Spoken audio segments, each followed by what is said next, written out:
जय हिंद। आप सभी का स्वागत है मेरे यूट्यूब चैनल में। आज हम आप लोग को पार्ट थर्ड वीडियो का दे रहे हैं 1857 ईस्वी की क्रांति का, जिसमें हमने पहला में कारण बता दिया था विद्रोह का। उसके बाद विद्रोह के प्रमुख लीडरशिप जो करता थे विभिन्न क्षेत्रों में वो बताया था। उसके बाद उसमें कुछ उन प्रमुख नेताओं के बारे में विवरण भी बताया था। उसके बाद मैं एक मैप के सहारे भी कुछ बताया था कि कहाँ से कहाँ तक भारत में ये विद्रोह चला, और विभिन्न विभिन्न विद्रोह के नेतृत्वकर्ता और अंग्रेज की तरफ से नेतृत्वकर्ता के बारे में बताया। आज हम लोग जानेंगे 1857 ईस्वी के विद्रोह का स्वरूप। विद्रोह का स्वरूप क्या था, इसके बाद विफल होने का कारण पढ़ाएंगे, विफलता का कारण क्या रहा विद्रोह का, जो कि नेक्स्ट वीडियो में बताएंगे। तो आज हम 1857 ईस्वी के विद्रोह के स्वरूप के बारे में हम लोग जानकारी प्राप्त करेंगे। यहाँ से भी परीक्षा में सवाल पूछे जाते हैं। तो आइए 1857 ईस्वी के महाविद्रोह के स्वरूप की बात करेंगे। तो स्वरूप के निर्धारण में विद्वानों में मतभेद है। विभिन्न विद्वानों ने अपने अपने मतानुसार से इस विद्रोह को देखा और समझा और उनके विषय में बताया। इसका काउज ये था, मतभेद का, विद्रोह के मतभेद का कारण ये था साथियों कि उस समय जो भी विद्रोही थे उसके पास लिखित दस्तावेज नहीं था। दूसरा पॉइंट है साथियों, विद्रोह जो भी पढ़ा लिखा विद्रोही था, जिसने कुछ लिखा इस विद्रोह के बारे में, वो दस्तावेज को जला दिया। और एक तीसरा पॉइंट जो था कि अनपढ़ विद्रोही भी था।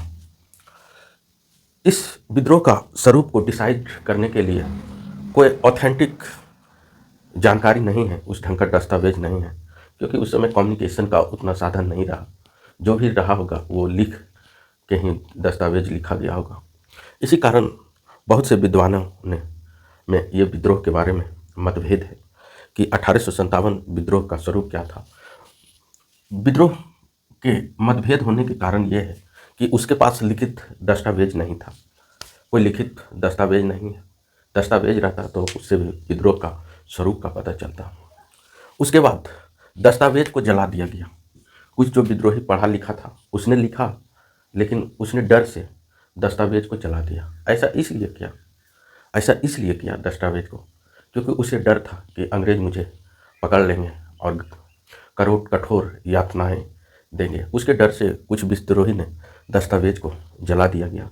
जब दस्तावेज नहीं रहेगा तो विद्रोह का स्वरूप को कैसे पता चलेगा। और उस समय अंग्रेजी शासन जो है, काफ़ी कठोर यातनाएं दी जाती थी विद्रोहियों को, काफ़ी दुर्व्यवहार किया जाता था, या तो फांसी, काला पानी जैसे कठोर नियम कानून थे। तो इसलिए के विद्रोही जो है डरे सहमे हुए होने के कारण जो लिखा भी तो वो जला दिया। उसके बाद विद्रोही लगभग बहुत से गांव देहात से भी विद्रोह हुआ, तो उसमें कुछ अनपढ़ भी विद्रोही थे, वो पढ़े लिखे नहीं थे, इसलिए जो है वो लिख नहीं सके। इसीलिए 1857 के विद्रोह के स्वरूप का बताने में विद्वानों में मतभेद है। इसलिए अलग अलग विद्वानों ने इस विद्रोह को अलग तरीके से समझा और सोचा और उसके बारे में बताया। तो आइए चलते देखते हैं, जो कि परीक्षा में ये कोटेशन पूछा जाता है। पहला, यह विद्रोह राष्ट्रीय विद्रोह था। ये बात डिज़रायली ने कहा, क्योंकि डिज़रायली जो था उस समय लंदन में विपक्ष के नेता थे और पामस्टन प्रधानमंत्री थे, और ये जो है भारत के फेवरेबल आदमी थे डिज़रायली साहब। इसलिए इसने इस विद्रोह को राष्ट्रीय विद्रोह का संज्ञा दिया था। दूसरा, यह विद्रोह पूर्ण रूप से सैनिक विद्रोह था। इसके बारे में सर जॉन लॉरेंस और सीले ने